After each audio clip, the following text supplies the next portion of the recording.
Hello and welcome to Silicon Valley Girls Chat Over Tea. I'm Gloria. And I'm Rosetta. And thank you for, if it's your first time, for checking us out. And if you're a repeat, thanks for coming back. We are so grateful for you hanging out with us. And we always like to, kind of set the tone for our chats. So we are all about love, compassion, and kindness. So if that's your flavor, join us today. Thank you so much and welcome everyone. And we want to get straight to it and let's talk about what tea we're drinking. Yes. So, we love this organic India Tulsi tea company. They make lots of flavors that we love. Yes, they do. We drink a lot of their tea. The box is almost empty.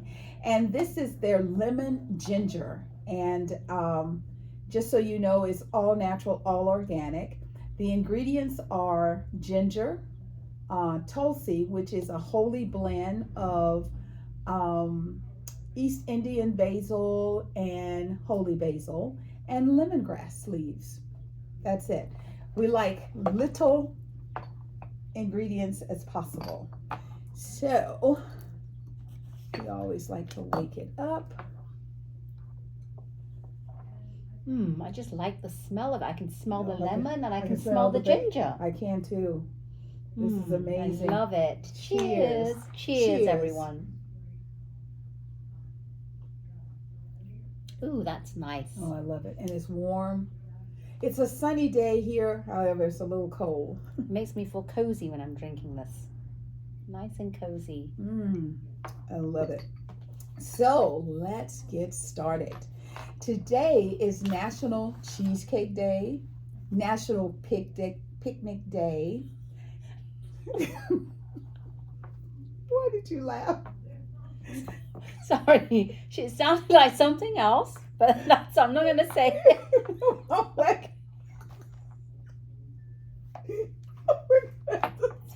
So no, we're going to keep going. Okay, this is one way to start our day.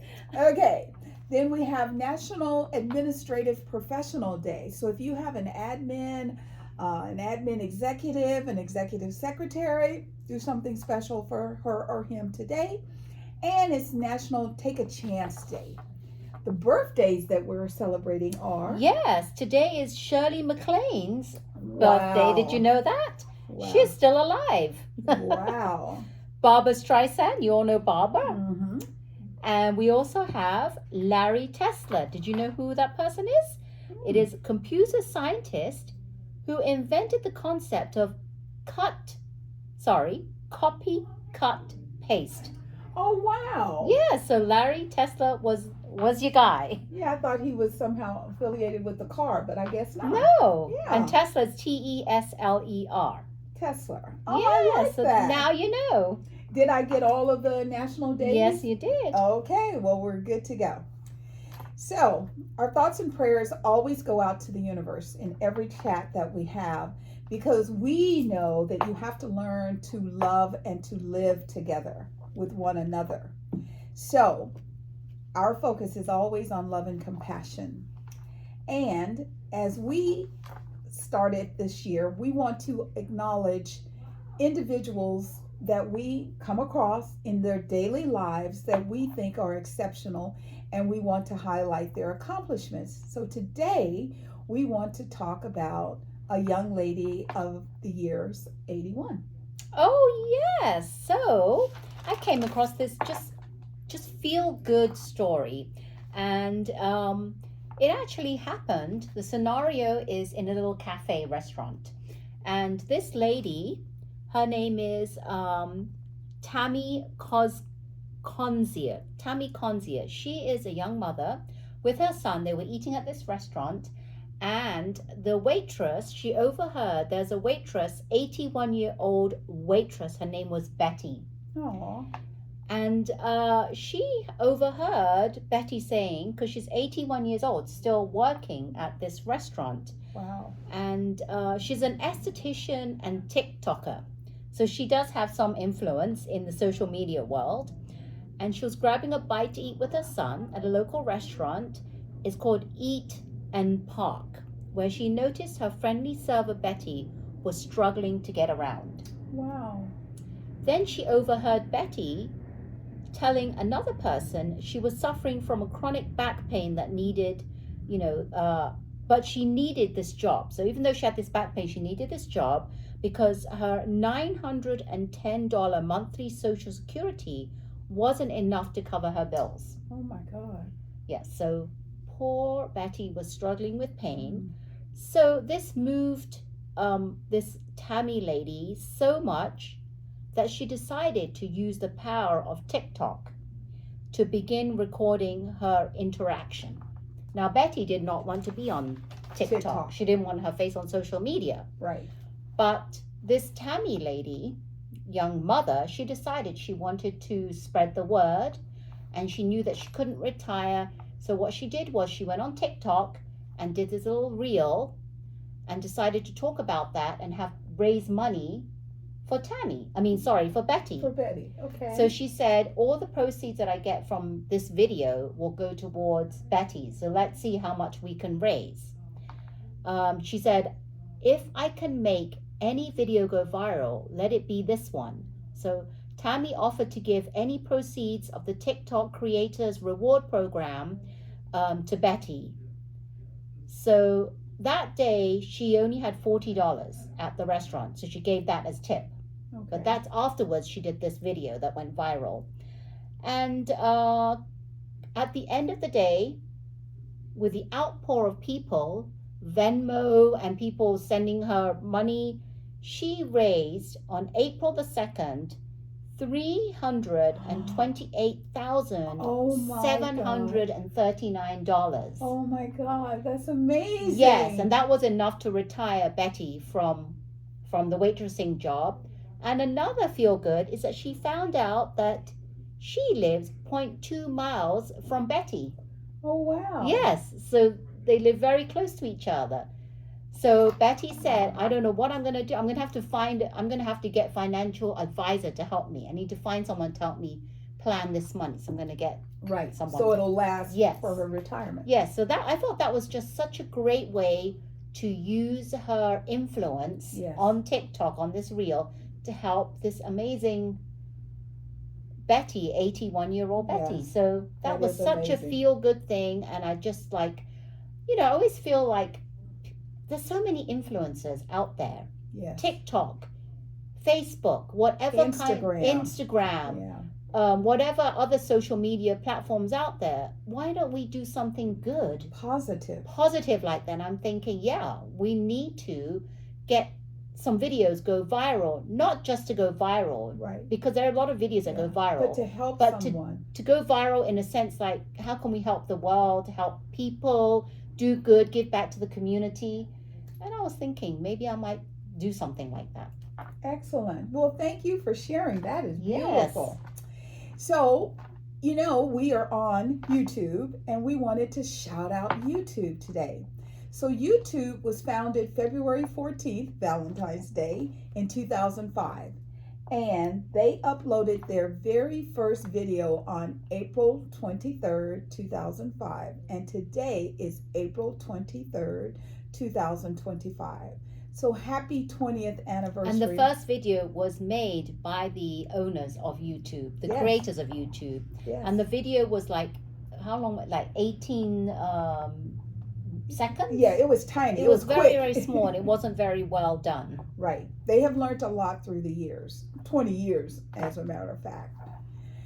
We also wanted to share some more good news about World Giving Index. Yes. So have you ever heard of that, the World Giving Index? Well, I'm sure you haven't, and I hadn't either until I came across it.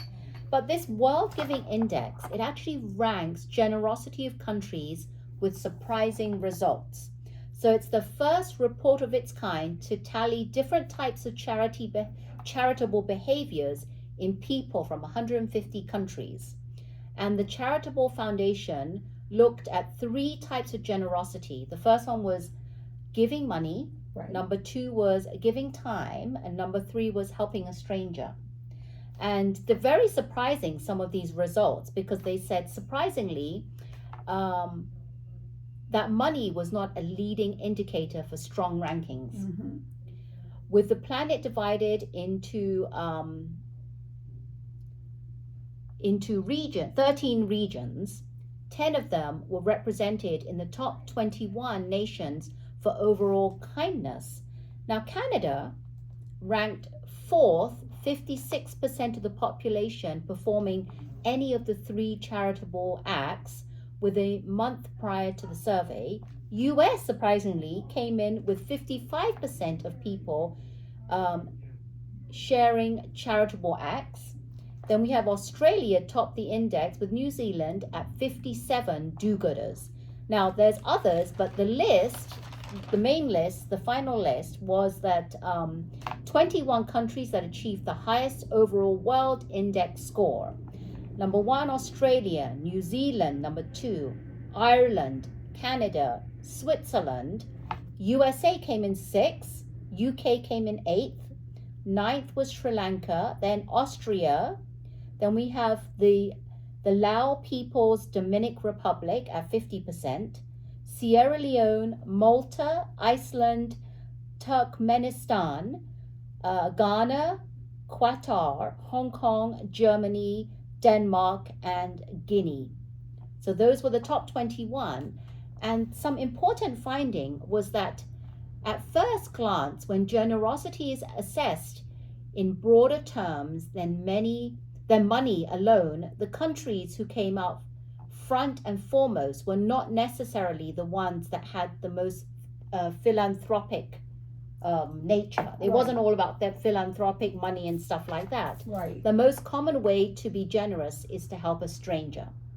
So I thought this was a pretty good study of different ways to be generous. And I'd like to find out, like, what is it that you're doing to give back? Because we're talking about, this Tamie lady who gave back to Betty, who was at the little cafe, and then now we find about this little tally survey. So what is it that you're doing to be generous? I'd like to know. Put it down below, because I'd like to know.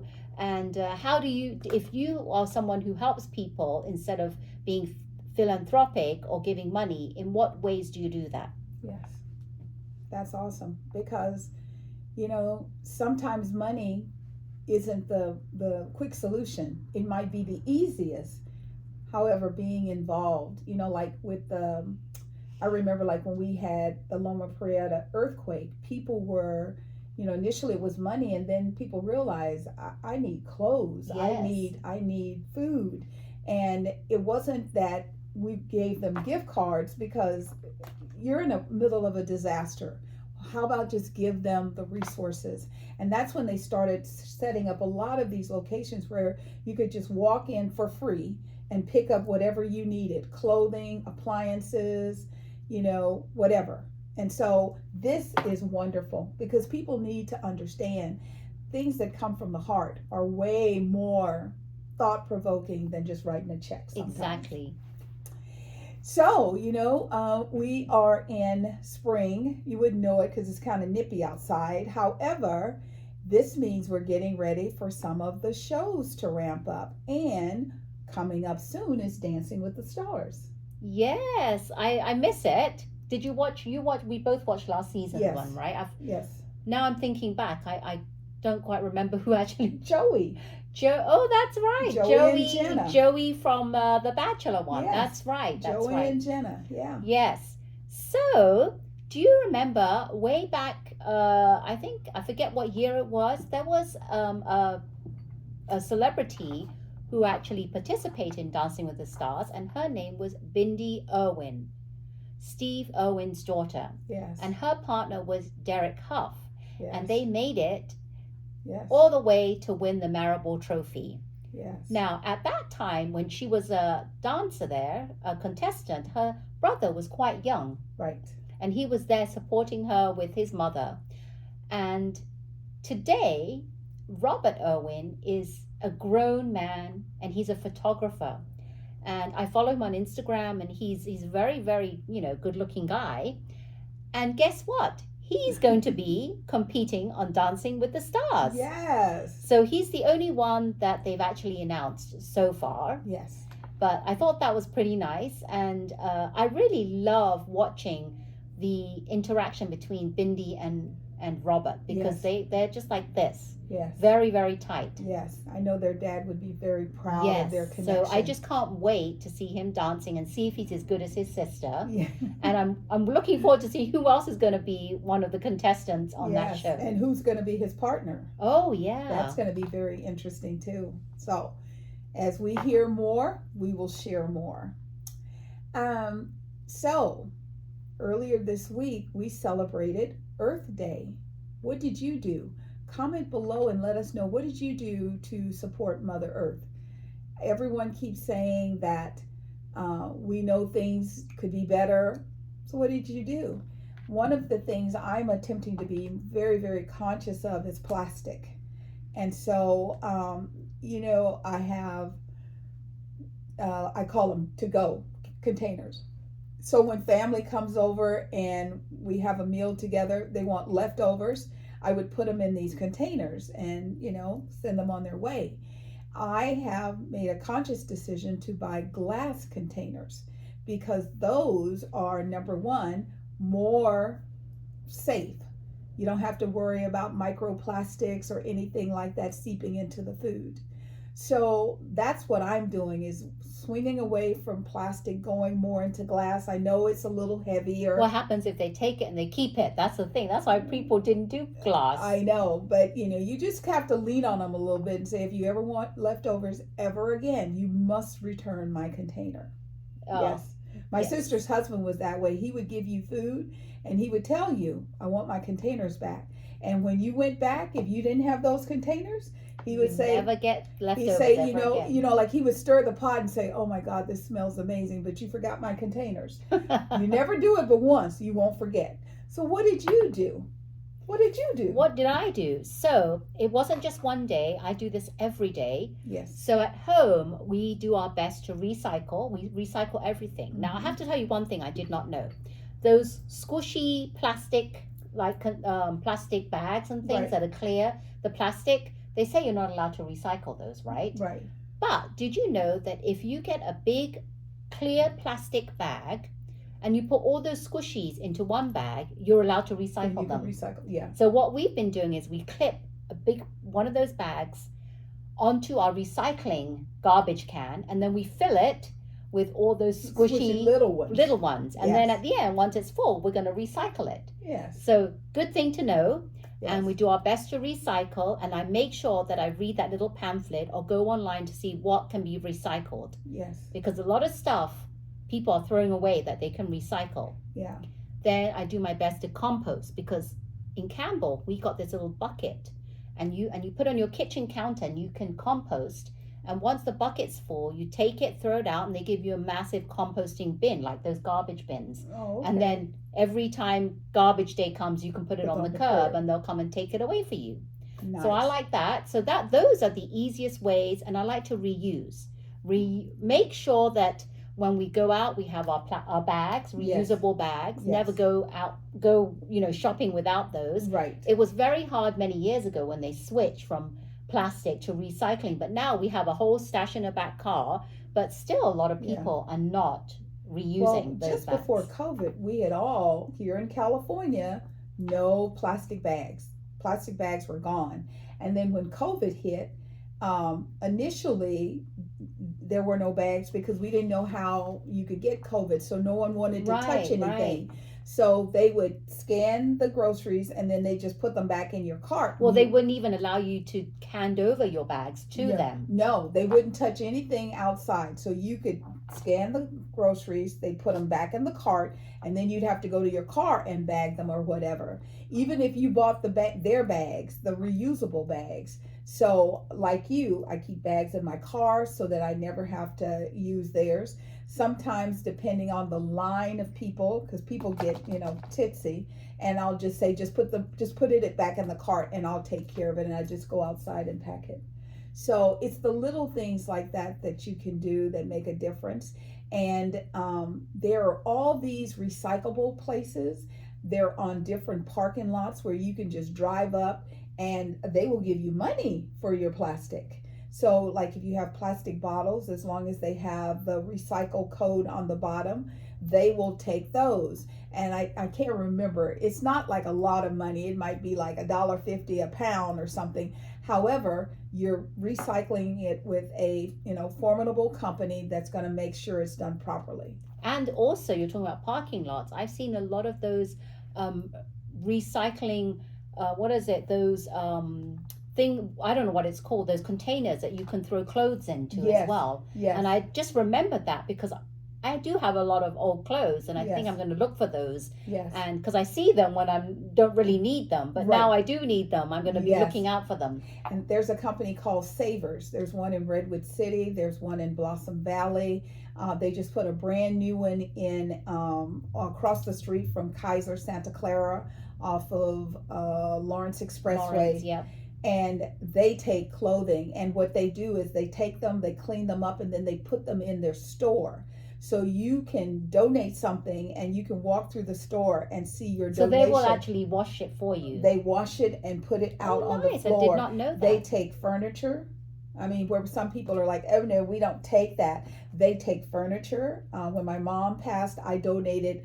I mean, she had armoires and just lots of furniture. How did you bring it to them? I just put it in my car. Oh, okay. So Yeah. you need to find a way to actually Yeah, get it you there. have to get it there. But you can, depending on what it is you have, you can even rent a vehicle, the little 1999. Oh, the little U-Haul vehicles. Because it's not from where you live. It's like maybe a 10-15 minute drive. It's Oh. real close. Well, good to know, because I Yes. do have a So lot of say- stuff. yes. So, like I always tell people, now's a good time, spring cleaning, purge. If you don't need it, you're not wearing it, share the love. Yeah, don't just throw it in the garbage. Yes, because that Great, causes great. unnecessary, pollution. Yes, great solutions that we have here. Yes. So, are you a person that's got their real ID and you're like, oh, I'm so happy it's done? The law has been around for 20 years, and every time it comes up for a due date, they push it. Yeah. Well, they're not pushing it anymore. May 7th is the do or die date. Yes, finally, then this is the date. It's stuck on that date. Yeah. So for those of you, but you know what? May 7th is coming up in 2 weeks, Mhm. right?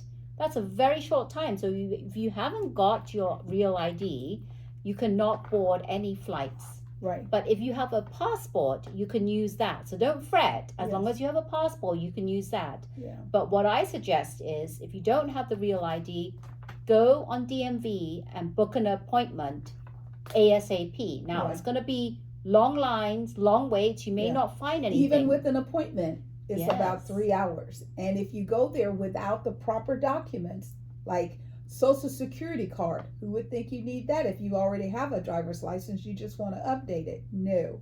You need a passport, Social Security. You need valid, acceptable documents. I saw a gentleman, he stood in line for 3 hours. He gets there, he doesn't have who carries their Social Security card with them? He doesn't have it. So now, if he wants to go anywhere, he can't board a plane. Yeah, but what you can do is, I think you can start the process online, and then you can still submit the application. Mm-hmm. But when you go there, I don't think, do you have to bring it still? I'm wondering. I forget. Just to be safe. Yeah, If I'm just to going to be stand safe. in a line for 2 hours, I'm going to make sure I have everything I need, because it is really, really, this poor gentleman, he goes, I'm not going to do it. Now, if you don't have to travel, if you don't have travel plans and you can wait, please wait, so that the people who need this real ID will be able to board. The way you know is it is a circle in the top right-hand corner. Ours here in California, the star is gold. Some states the star is black. But if you don't have that, And ours is California, so it's in that bear. that's The right. California bear with the circle and the gold star. Yes. But they said, I was watching Good Morning America, and they said that some people may not even know they have a real ID. I know. And because They've they had issued it so long. they didn't even know Well, it's a in real ID. 2021, they put a notice out that said we had like until October to get our real IDs. And so a lot of people here went and got their driver's license. If your driver's license was due I think it was the ones that were due in 2020. Initially, they shut down the DMVs, and when they reopened them, they were like, okay, you need to come and get your new ID. Those are real IDs. So look for the California bear with the circle with the star. Yep. So, you know, I had heard about pickleball, and then when I watched The Golden Bachelor, Gary took the girls to play pickleball, and I thought, oh, this is kind of interesting. It's a good way for seniors to have some fun. You don't have to, it's not like playing tennis. Not strenuous. Yes, it's fun. So I was watching the Today Show this morning, and they made a comment that blew my mind. And they said, do you know that the pickleball tournaments winners are winning more money than the WNBA players are making? And I was like, oh, that can't be. So apparently they started tournaments for pickleball in 2019. So the pickleball person averages around $260,000 a year, where the WNBA player's annual salary is around $252,450 with endorsements. So what that means is that a WNBA regular salary is around $119,590. And if you're with the National Women's Soccer League, that's only $65,000 a year. So how can these professional players make so little and an average pickleball player makes $260,000 a year? Does not make sense. Blows my mind because one, I always thought pickleball is for older people. Yes. And I've heard that it's not that hard to pick up and play. Right. So you don't need a lot of skills, as opposed to being a basketball player. It's a lot of skill and a lot of years and a lot of sweat, blood, and tears put into trying to get into the professional leagues. So that doesn't make sense. Right. I can't really wrap my head around why. Now, if you know, put it in the comments, because I'd like to know why a pickleball, which I did not know that they went, professional. I thought it was just a recreational I thought sport. it was just for fun. I thought it was like something like, what is it? On the grass and you hit the knock those things. Cricket. Not cricket, the other one where you're just on the grass. No, I know, and it has the little circles. Yes, and you hit the ball yes. I thought it was just recreational like that, yes, or I thought that was bocce ball, cricket, or all but recreational. I thought it was recreational, and that was it. And now I come to hear this, I'm like, I was shocked. I was completely shocked, but it also helps me to understand this is why female basketball players leave the country and go to play basketball to survive. Now, on the same notice of what a woman makes, so a woman going into the WNBA will make some of them make as little as $69,000 to like $120,000. Whereas the minimum a male basketball player makes is $800,000. And most of them, because there is this draft, they make more like $5 million. Whereas the girls, that's their base salary, and everything else they get is based on endorsements. Remember last year when we talked about Caitlin Clark? I mean, she was number one. The girl still is amazing. And she was $170,000. That is just not equality.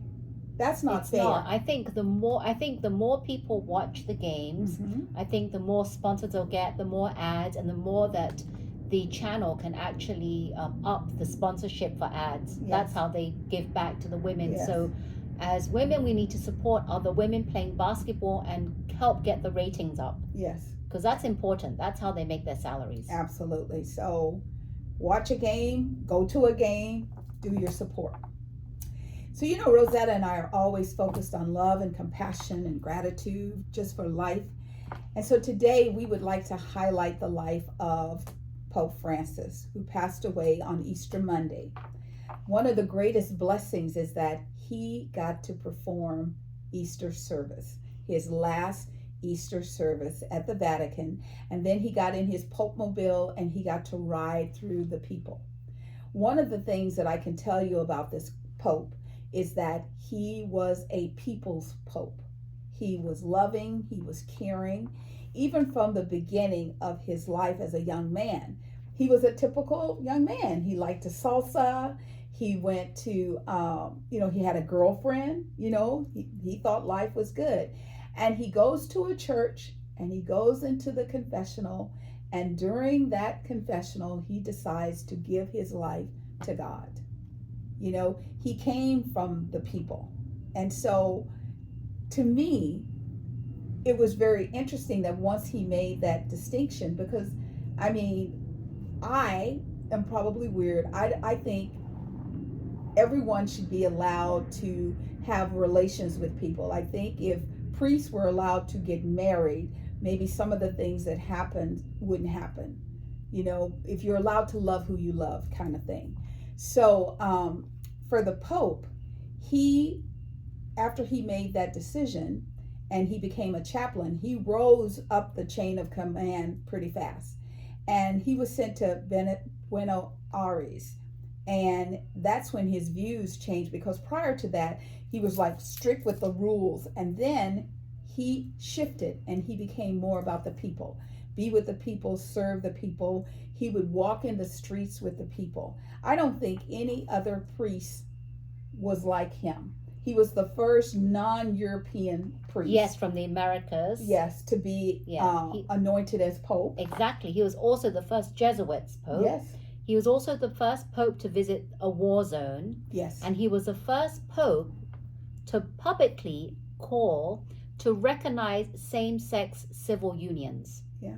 So as Gloria said, he was for the people, of the people, and he was very liberal and down to earth. That's why people liked him, because he was just like a normal person. Yeah. And I was telling you, like, he invited 100 comedians. Yes. And Whoopi was one of them that got to go and visit him. And he said, Jimmy Kimmel, Jimmy Fallon.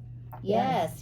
And he said, we need comedians. Yeah, we need you now. We need you now, and people need laughter in their lives. So continue what you're doing. Yes. And that was just, could you imagine if you're a comedian? Who would have thought that the Pope would be inviting you? Well, they didn't, but they all went. Yes. It didn't matter what was on the schedule. When the Pope called, they all went. Yes. So he always saw himself as the bridge between God and humanity. And when he was announced on March 13th, 2003, what they do is they set the smoke up the stack, and the people were just kind of hanging there, just waiting.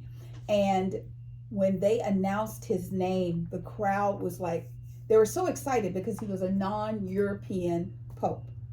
So they were just like, we have a priest that is of a different ethnic background. Yep. So one of the things that I loved is that when he took to the balcony, he heard the people, and the first thing he said was, I wrote it down because I thought it was profound. Brothers and sisters, good evening. And then he said to them, I would like to give you all a blessing, but before I do, I have a favor from you, and that is to have you pray for me. And he said, we're going to do this in the silence of this prayer, and your prayer over me will bless me before I bless you. And you could have heard a pin drop. There were thousands of people in the Vatican Square. Yes. And he was just amazing. So on Monday, April 21st at 7:35 a.m. local time, and he was 88 years old, upon his passing, the Vatican bells began to ring, and they rang 88 times. The Bishop of Rome said that Pope Francis taught us to live the values of the gospel of fidelity, courage, and universal love, especially in the midst of the marginalized situations that we're all facing. He said, with immense gratitude for his example as a true disciple of the Lord Jesus, we commend the soul of Pope Francis to the infinite merciful love of the one true God. I mean, I think he was just an amazing, amazing Pope. The love, the kindness was amazing. And I think he will go down in history as one of the greatest popes of all Yes, time. and in order to show how grateful they are to him, he's actually now at the St. Peter's Basilica, where he's going to be lying there for 3 days, so Yes. people can come and just be so grateful and to show their gratitude. And there's people from all over Over the the place, world. all over the world, and it seems like the lines are like for days. Yeah. I'm sure you're going to have to wait at least 3 to 4 hours to get Yep, to see that's him. that's the current run time right now. And another thing about him, when you're the Pope, you're like there are, I think it's somewhere between, there are billions of Catholics. So there's a Yes. lot of people that he oversees. He made sure that he did not want to be paid for his services, so he had no money. Everything went back. He did not want to be put on a podium. He wants to be at the street level with the people. He did not want to be dressed in all this, flash. He wanted to be in his normal attire. He is in a wooden box with red satin on the inside. I mean, his passing is just as humble as his life. Yeah. And So- he doesn't even want to be buried at the Vatican. Exactly. He wants to go to, what is it, St. Mary's? St. Mary Maggiore. Yeah. Yeah. It's Santa Maria Maggiore. Yes. So I know most of the followers, because he was all about love for everybody. He did not care. He wanted religions to cross boundaries. He just wanted everyone to feel what it felt like to be a good person. So I know his spirit is going to be truly missed. Yeah, I don't know who the next one is, but now they're going to vote on who they're going to have for the next Yes. one, and that's going to be I think they said 2 weeks after yes. his everything is done with him. His funeral is actually on Saturday morning. He's going to lie in state until Friday night, and then they will move over for that. There's lots of dignitaries that will be in attendance, but the people is most important to him. Yeah. So there's more to come, but Pope Francis, may you rest in peace. And he said that the Mother Mary had come to visit him before. He talked to people just before he passed, and that's why he felt like he was ready to go. And instead of being on earth with us, he will be in the heavens looking down. So really beautiful. Really is. So after talking about something so positive and uplifting, we had a situation here on Friday night where in West Marin County, there were 6 students in an SUV traveling on a road. Apparently this road had turns where there were like blind spots. Something happened. It's under investigation, but the CHP said that 4 out of the 6 girls were killed and 2 of the girls are in the hospital in critical condition. They said that the SUV veered off its lane and hit a tree and it exploded. There were some people that were, just regular people out, and they saw the car. They were able to pull 2. All of the girls were wearing their seatbelts, and they got the driver and the front passenger out. The investigation is going to continue to try and figure out why the girls veered out of the lane that they were in. They all went to the same school, and it's called the Archie Williams High School in San Anselmo.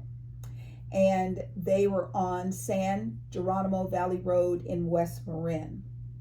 The students' names and their ages are 14-year-old Olivier Corinne, 15-year-old Ada Kepley, 16-year-old Jocelyn Osborne, 16-year-old Sienna Katz, and the 2 survivors who are in critical condition. One is Elsa Strandwick, and she's 16 years old, and 14-year-old Marley Barkley. Our thoughts and prayers are with the students, with the community, with the parents. That is very devastating for 6 girls from the same school to all have such a traumatic experience. I mean, their lives were so cut short. Yeah. They were just babies still. Babies. high school kids. They had their whole life to live ahead of them. Yeah. And I'm hoping when the other two that survive, they'll be able to tell the story of what actually happened. Because as a parent, I can only imagine the devastation. You don't expect your child to go before you do as a parent. Yeah. I think Marley, somehow the person that was with her, she got her cell phone and she called her mom, and she was so upset. She couldn't make any sense. And the lady that was with her told her mom about the accident. She stayed with her. So they're actually trying to find that good bystander. Yes, to find out who she was and, to thank her for what she did, because she didn't leave her alone. She stayed until the first responders showed up. But like Rosetta said, it's devastating. At the ages that they were 14 to 16, they are in the prime of high school. They are starting to figure out, what do I want to be? Where do I want to go to school? What do I want to do after this? How do I want to prepare for, SATs and all of that goes with life. So we're just very, very sad. Yes. Very, very sad. So the CHPs have said that the investigation is still in progress. And as we hear anything about those, 6 young ladies, we will definitely update you. So, we live in wildfire country here in California. And it was pretty devastating to hear about the wildfires in New Jersey. Oh, crazy, because they don't do fires there. It's not known to have fires there. And overnight in New Jersey, a raging wildfire exploded, and it's northeast, and it's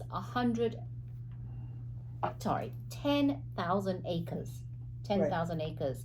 And in the middle, could you imagine living there, and in the middle of the night, people telling you have to evacuate? Yeah. So it's a state of an emergency. Yeah, a state of emergency, and it's heading towards New York City. And it's crazy. 1,300 buildings were threatened. Yes. And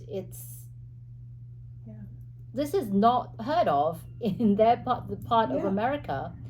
And I don't believe I even heard how it started. Well, they said that this is in Ocean County, New Jersey. And they've actually, they always got to give it a name. It's called the Jones Road Wildfire. It's only at 35% containment right now as of this minute. They said that the fire was fanned by dry vegetation and low relative humidity. Now, that's unusual for them, because New Jersey right now, they should have the offshore breezes. They should have, like at night we get the fog, and it's also like us, they're not having as much rain as they normally would. So they said at 9:45 a.m. Eastern on Tuesday, the fire started, and it exploded overnight, and that's when it raged to the level that it is, and it's still growing, even though they have some points of contact. I think they say it got all the way from 10,000 up to 12,000, but they're doing the same thing they do here in Northern California. They knock on doors, they get a microphone, and they go up and down the streets, and they say, you have to leave now. And some of these communities, like here, you can't put 30 years worth of life, you can't grab it that fast. And we're all trying to figure out how to use digital systems to keep your memories. However, when they say leave, please leave, because these fires are moving fast. For you to have a fire break out at 9:45 a.m. and wake up the next morning and it's burning 10,000, 12,000 acres, that's a lot. It's an awful lot. But luckily, the evacuation was lifted. Yes. So there's no more evacuation needed.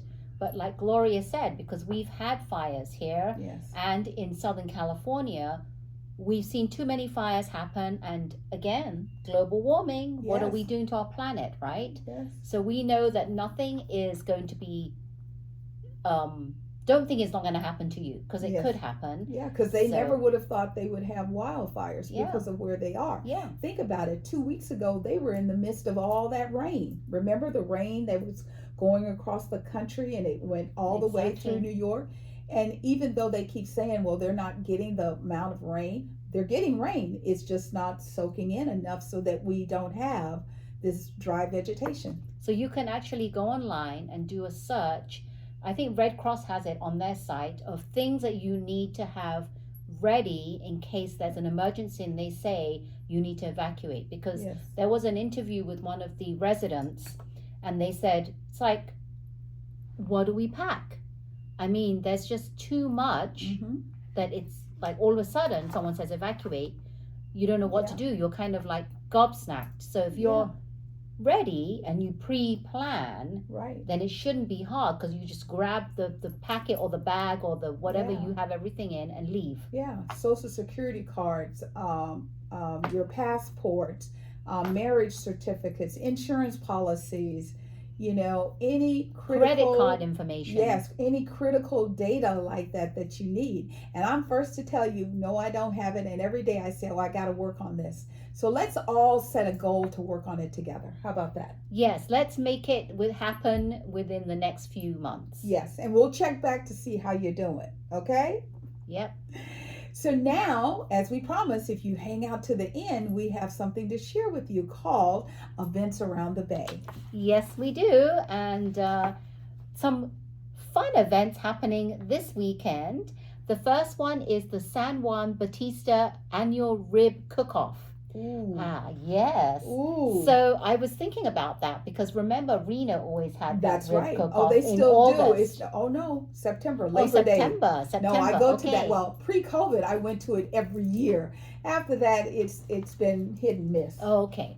Yeah. So San Juan Bautista, and it is their 20th annual rib cook-off. It is April the 25th, which is to the 27th. It's a weekend. This weekend. Yeah, so it's Friday to Wow. Sunday, and it's 11 a.m. to 6 p.m. on Friday. Saturday is 10 a.m. to 6 p.m. and Sunday 10 to 5. Okay, so I'm going to be really bad. Where is that? San Juan Bautista. San Juan Bautista is on the way to, if you go like where the south, if you go Okay. south towards LA. to LA, there's San Juan, where the missions are, San Juan Bautista. Perfect. Yeah, so It's not that far if you live in Northern California. so is that, you are should you go. thinking of going? Well, I don't know. I love some good ribs.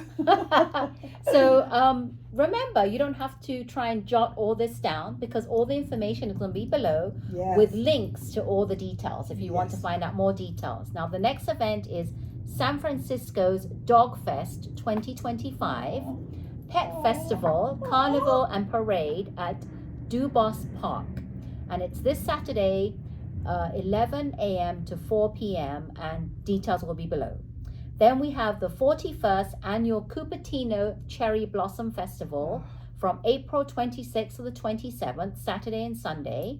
And it's going to be at Memorial Park, and entry is free with free parking, and detail will be below, a link with the details. Then we have the Santa Rosa 16th Annual Earth Day Festival.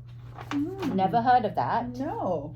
So Santa Rosa's 16th Annual Earth Day Festival is taking place on Saturday from 12 to 4 in downtown Santa Rosa. It's free, family friendly, bring the whole community, have fun, activities, live performance, Nice. arts, inspiring exhibits, and raise environmental awareness. Don't miss out on this opportunity to celebrate the earth with great people, local foods, beer, and wine. And a link to the details will be below. So go for that one because that'll be good if you're a local Bay Area. Yes. Then we have Oakland's Free Art Walk Festival 2025, Montclair Village Art Walk in its 48th year. Wow. Wow. Did not even know that. Wow. Celebrates art in the outdoors with more than 50 artists from the Bay Areas and beyond, and will be displaying their wares along the sidewalks and against the scenic backdrop of Montclair Village. And all the details Nice. will be below. It is free event this Saturday and Sunday. So those are your events. That is wonderful. Now, doesn't that sound like a lot of fun to just go out with family and hang out? Sounds really cool. And just one thing I want to say is that me and Gloria, we attended an event this past weekend, which we talked about, was the Easter egg extravaganza Yes. at the San Jose Plex. If you are from Bay Area, you know the Plex. Yes. It was a wonderful event for the family and kids. Yes, it really was. It really was. And the way they set the vendors up was around the kids. So we got to see the kids doing craft products and, creating little pictures for their mom Colorings and dad. and things. And they had like a petting zoo. Yes. They had face painting. Easter egg hunt. And it that, was that so Easter well egg hunt scheduled throughout the whole event. Yes. So it was constantly going, and they did it really well. That they said, oh, remember, kids stay with your parents, Yes. and only 10 eggs per child. Per child. So they knew what they were doing. This was Yes. not their first rodeo. Yes, and it was really, really good. The one thing that we noticed is that there were some children that were just so sweet and shy, and they say thank you. We had candy on our table for them, and they would take the candy and they would be so sweet. And then we had some children that were like a little destructive, they would grab our products, and I was like, ooh. And I'm like, where's mommy? And mommy's right there. And I thought, So that was a little interesting. And then they would open the candy and they just throw the paper. And I'm like, if I had tried to do something like that when I was a child, my mom would have, I wouldn't have had any more fun. I would have been taken away outside, and she'd say, oh, we're done. No fun. So it was interesting to see the difference in the communications between mom and parents. Yes. And another thing that was shocking for me, there were more father-daughter, father-sons. There were a lot of dads that brought their children out to the extravaganza. And we want to do a shout out, Bianca, right? Oh, it was Brianna Perez. Yes, we want to give you a shout out because that was a lot to coordinate. The Plex is huge. It has roller hockey. It had, arcade games. It had basketball. It had whatever you want. Yes. You could have there. It was like a huge place with all these different activities, like places you can get to eat stuff, and you can events rent happening. Yes, so events were happening. People were renting out space there, and she had to coordinate that plus the Easter egg hunt, all the vendors, all the food, the petting zoo. And she made it seamless. It was seamless. Yes. And we actually met some very great vendors, yes, right? Yes, we did. We met this one lady that has her own bees. Yes. And she was selling her own honey there. Oh. And she's in Morgan Hill. And we're going to showcase her honey on an upcoming we're actually going to visit her, and yes. she said she's going to show us around her little barn where she makes the honey. So I'm very excited to go and see her there in Morgan Hill. Yes, and there's another vendor from Morgan Hill that had succulents. And, once again, she is actually a school teacher, and she's going to be getting out soon for the summer, and we're going to connect with her too. So as we find out things like this, we will also showcase them below. Yes, we will. So, another chat, another great conversation. Hopefully we brought you something that is uplifting and inspiring, because that's what we're all about now. And we're lifting up girl power. We want to make sure that our young girls realize that they can make the same amount of money that a young man can. So where there are imperfections, we're going to try and surface them, not to be negative, but to make it better. Yes. So we want you to know that we're so grateful that you hung out with us to the very end. We are so, so happy. We feel the love that you sent to us, and we send it back to you, bubbling over. Bubbling over. Thank you, thank you, thank you. Thank you so much. And if you enjoyed this chat, which I'm sure you did, please help us by doing the thumb icon. Hit that thumb icon.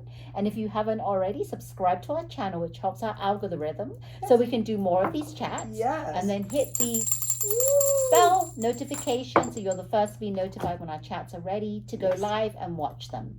Thank you so much. We are Silicon Valley Girls, chat over tea. And remember to always keep smiling. Bye. Bye-bye.